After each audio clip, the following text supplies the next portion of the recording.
The cameras were rolling, the audience was cheering, and then 71-year-old Robert Kim stood at the Family Feud podium beside his daughter Sarah, his once commanding presence now diminished by the lung cancer that had been stealing his breath and strength for 8 months, while his mind remained as sharp and purposeful as it had been during 43 years of educating young people. When Steve Harvey asked about the most important thing to teach someone, Robert's response delivered with the quiet authority of someone who had spent a lifetime shaping minds and was now facing his final opportunity to share the wisdom that comes only from confronting mortality with dignity, would reveal what it means to transform dying into teaching and to use your last months as the ultimate lesson in courage. How to face death with dignity, Robert had said, his voice carrying the measured calm of someone who had spent decades helping teenagers navigate life's challenges, and was now using his own terminal diagnosis as a teaching moment about courage, acceptance, and the grace that can be found even in life's most difficult passages. I'm dying of lung cancer, and I have maybe 2 months left, but I want people to see that you can face death the same way you face life, with purpose, with love, and without fear. The studio had fallen into a reverent silence as everyone present understood that they were witnessing someone who had transformed their terminal illness into a final curriculum about mortality, courage, and the wisdom that can emerge from accepting what cannot be changed while continuing to serve others until the very end. Robert Kim had been diagnosed with stage 4 lung cancer 6 months earlier, after what had begun as a persistent cough during his first year of retirement had revealed itself to be an aggressive malignancy that had already spread throughout his respiratory system and beyond. The diagnosis had been devastating, but it also crystallized Robert's understanding of how he wanted to spend whatever time remained, as an educator, even in dying. Robert had dedicated his entire adult life to education, serving as a high school teacher for 20 years before becoming a principal for another 23 years at Lincoln High School, where he had been known for his ability to connect with difficult students, his innovative approaches to discipline and motivation, and his unwavering belief that every teenager had the potential for growth and success if given appropriate support and expectations. Throughout his career, Robert had been the educator that students remembered decades later, the one who had seen potential in kids that others had written off, who had taught life lessons alongside academic content, and who had demonstrated through his own example that leadership meant serving others and maintaining integrity even when faced with difficult decisions and challenging circumstances. His office had been a refuge for students who felt lost or misunderstood. His classroom had been a place where learning was celebrated and mistakes were treated as opportunities for growth, and his leadership style had been characterized by firm but compassionate guidance that helped both students and staff reach their full potential. The relationships Robert had built during his educational career had been deep and lasting, with former students often returning years later to share how his influence had shaped their lives, their career choices, and their approach to overcoming challenges. Many had credited Robert with helping them believe in themselves when they had lost hope, with teaching them that failure was temporary but learning was permanent, and with showing them that education was not just about acquiring knowledge, but about developing character, resilience, and the capacity to contribute meaningfully to the world. The lung cancer diagnosis had come just 14 months into Robert's retirement, a time when he had been adjusting to life without the daily purpose and identity that education had provided for over 4 decades. The irony of receiving a terminal diagnosis just as he was beginning to explore what life might look like beyond the classroom had not been lost on Robert, but rather than becoming bitter or despairing, he had approached his illness with the same thoughtful, systematic approach he had brought to education. Robert's decision to frame his dying process as a teaching opportunity had emerged naturally from his educator's instinct to find meaning and learning in every experience, even the most challenging ones. He had begun speaking openly with family, friends, and former colleagues about his diagnosis, using his situation to help others think about mortality, legacy, and what it means to live with purpose when time is limited. His approach to terminal illness had become a masterclass in grace under pressure, demonstrating that the principles he had taught students about facing adversity, maintaining dignity, and finding purpose in difficulty could be applied even to the ultimate challenge of dying. The most remarkable aspect of Robert's approach to his terminal illness had been his transformation of personal struggle into universal wisdom.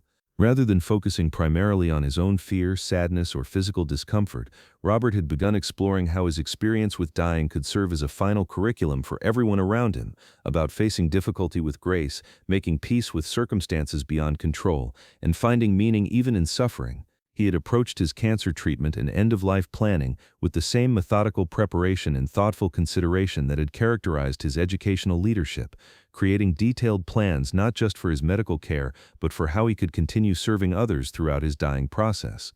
Robert had spent considerable time during his illness writing letters to former students, colleagues, and family members, sharing reflections on education, life, and the lessons that had become clear to him only as he faced his own mortality.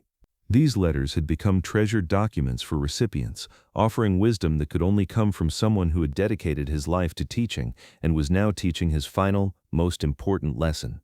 The letters covered topics ranging from the importance of perseverance in the face of setbacks to the value of treating every person with dignity and respect, from the power of education to transform lives to the recognition that mortality gives urgency and meaning to every day we have.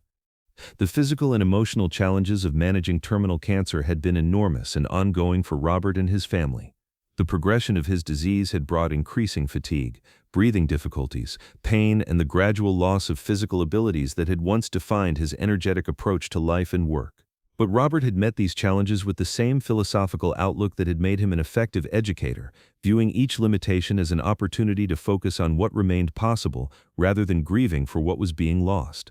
Sarah, Robert's daughter and a teacher herself, had watched her father's approach to his terminal diagnosis with a mixture of grief and profound admiration. While she struggled with the impending loss of her father, she had also recognized the extraordinary courage and purposefulness with which he was facing his death, and had learned from his example about maintaining dignity and continuing to serve others, even in the most difficult circumstances. She had become his primary caregiver and advocate, helping him navigate medical decisions while also supporting his desire to continue teaching and mentoring others throughout his illness. The physical progression of Robert's cancer had been relatively rapid, with increasing fatigue, breathing difficulties, and pain management becoming daily challenges that required constant attention and medical intervention. But Robert had been determined to remain as active and engaged as possible for as long as his body would allow, viewing each day of relative wellness as an opportunity to continue teaching and connecting with others. Robert's approach to pain management and medical treatment had been guided by his desire to remain mentally clear and emotionally present for as long as possible. While he had accepted necessary medications and interventions to manage his symptoms, he had prioritized treatments that would allow him to continue meaningful interactions with family and friends rather than pursuing aggressive therapies that might extend life but diminish quality of consciousness and connection. The Family Feud application had been submitted by Sarah, who had wanted to create one final joyful, memorable experience with her father while he was still well enough to participate. She had thought that appearing on a show they had watched together for years might provide a positive distraction from his illness, while also creating a permanent record of Robert's personality, wisdom, and approach to life that could be treasured by the family after he was gone. Robert had been excited about the opportunity to appear on Family Feud, viewing it as another chance to connect with people and possibly share something meaningful with a broader audience. The game show format had appealed to his educator's appreciation for knowledge, quick thinking, and collaborative problem-solving, and he had approached the experience with the same enthusiasm and preparation that had characterized his teaching career. During the pre-show preparations, Robert had been engaged and thoughtful, clearly enjoying the opportunity to participate in something fun and challenging, despite his obvious physical limitations. The production team had been briefed about his condition and had been impressed by his positive attitude, intellectual curiosity, and the obvious respect and love that his family showed toward him. The game had been proceeding with Robert participating as much as his energy and breathing allowed, clearly drawing on his extensive general knowledge and his natural teaching instincts to help his family strategize and succeed. The Kim family was competing against the Johnson family from Michigan, and while both sides had been playing enthusiastically, there was something particularly meaningful about watching Robert enjoy what would likely be one of his final public appearances. But when it came time for the category "the most important thing to teach someone," and it was Robert's turn at the buzzer, the question had struck directly at the heart of his life's work and his current mission of transforming his dying process into a final lesson about courage and dignity. Steve Harvey had approached the podium with his usual warm energy, but something about Robert's obvious illness and the gentle way his family was supporting him had made Steve immediately more respectful and attentive than usual. "All right, Mr. Kim," Steve had said gently, "the most important thing to teach someone. With your background as an educator, I'm sure you have some thoughts on this." Robert had looked at Steve with the clear, purposeful gaze of someone who had spent a lifetime thinking about education and had arrived at profound clarity about what truly mattered. How to face death with dignity, Robert had said, his words carrying the weight of both professional expertise and personal experience. I'm dying of lung cancer, and I have maybe 2 months left, but I want people to see that you can face death the same way you face life, with purpose, with love, and without fear. The studio had become completely quiet as everyone present understood that they were witnessing someone using their final public platform to share the most important lesson they had learned in a lifetime of teaching and learning. Steve had paused, clearly moved by Robert's courage and the profound wisdom in his response. "Mr. Kim," Steve had said with obvious respect, "that's incredibly brave. How did your experience as an educator help you approach your diagnosis?" "Teaching is really about helping people grow through challenges," Robert had explained with the clarity that came from decades of reflection on pedagogy and purpose. "Death is just the final challenge we all face. If I can show people that it's possible to meet it with grace and purpose, then maybe that's the most important lesson I'll ever teach." The studio audience had listened with obvious emotion and reverence as they witnessed wisdom that could only come from someone who had dedicated their life to education and was now facing their ultimate test with extraordinary courage. "What do you want people to learn from watching how you handle this?" Steve had asked with genuine curiosity and respect. "Sarah," Steve had said, "what has it been like watching your father face this challenge?" "He's teaching us all how to live by showing us how to die," Sarah had said through tears. "Even now, he's still the teacher he's always been. He's making something beautiful out of something terrible." Steve had looked back at Robert with deep admiration and respect. "Mr. Kim," Steve had said, "what you're doing, using your own experience with mortality to teach others about courage and dignity, that's the highest calling of education.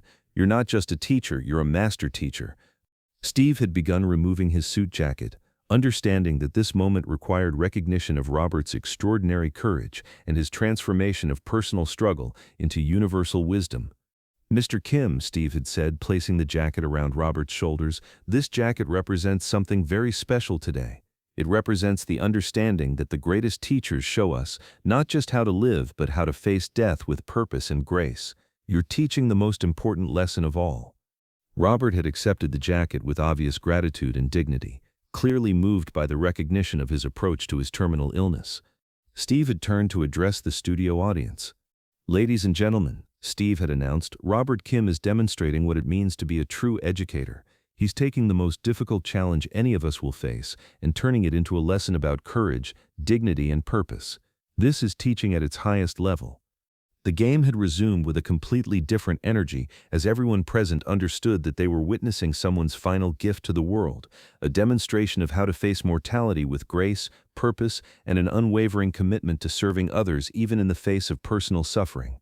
When Steve had asked the final question about things that make life meaningful, Robert had answered with quiet conviction, using whatever time you have left to help others learn and grow. The episode aired 1 month later, just 2 weeks after Robert had passed away peacefully at home surrounded by family. It became one of the most powerful tributes to education and courage that had ever appeared on television. Educational organizations and hospice care providers used Robert's story to help people understand how terminal illness can be faced with dignity and purpose, and how the teaching instinct can persist even in dying. Sarah and her family had kept Steve's jacket as a symbol of the recognition that Robert's final lesson had received, and they had established a scholarship fund in his name for students pursuing careers in education. More importantly, Robert's example had helped them understand that his death, like his life, had been an act of service and teaching. The jacket represented Robert's understanding that true educators never stop teaching, that the most profound lessons often come from the most difficult experiences, and that death can be approached as the ultimate opportunity to demonstrate the values and wisdom that have guided a lifetime of service to others. Because that's what mastery looks like when it transforms dying into teaching.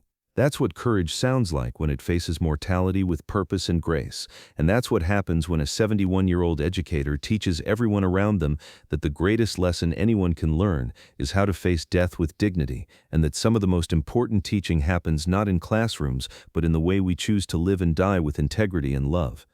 Robert Kim had spent 43 years teaching young people how to learn and grow, but on that day at Family Feud, he showed that his final lesson about facing death with courage and purpose was the culmination of everything he had learned about education, service, and what it means to live a meaningful life dedicated to helping others become their best selves.